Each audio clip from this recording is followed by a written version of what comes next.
တကယ်ဘယ်အောင်ရလဲ ညတော့တော့ညကောင်းနေတော့ရတော့တော့ဆရာ အော်ဦးလေးကနိုးနေပြီလားဟိုအမေရောဘယ်ဟိုသွားလဲ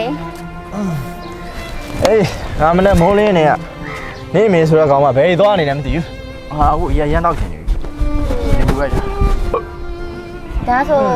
ဦးလေးမလို့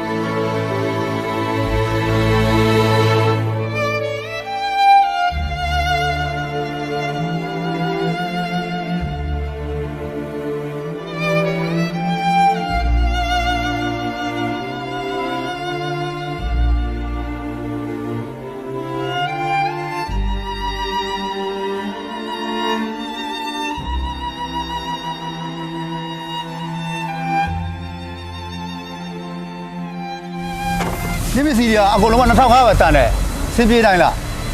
ဟိုညီမကောက်လာတဲ့ဘူးခေါ်ရဲ့ထက်မှာ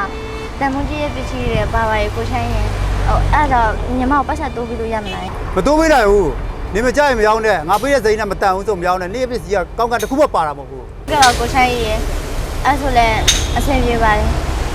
ပြီးတော့ပဲနောက်မှငါပေးတဲ့ဈေးကနဲတဲ့ပါညာမပြောနဲ့ငါစီးပွားရေးလုပ်နေတာငါမျက်နှာပြတ်တယ် ဟုတ်ကဲ့ပါကိုချိုင်းရေအဲ့ဆိုလည်းအဲ့2500ပေးလိုက်ပါ အေးနောက်ဆိုရင်စကားထုတ်တယ်မပြောနဲ့ငါမကြိုက်ဘူးရော2500ဟေးခဏလေးနေရဲ့အိတ်ယူအောင်လေငါတခါလဲပေးလိုက်မယ် ဒီလိုပါကိုချိုင်းရေ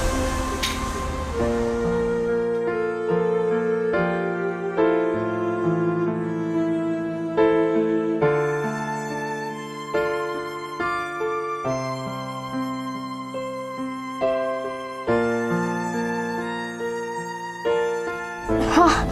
တော့ပြီအရင်ကလေးတော့မောကြကုန်ပြီဦးလေးတော့ငါ့ကိုစူတော့မှာပဲအမထောက်ဝဲဖို့ကလည်းပတ်စံမရှိတော့ဘူး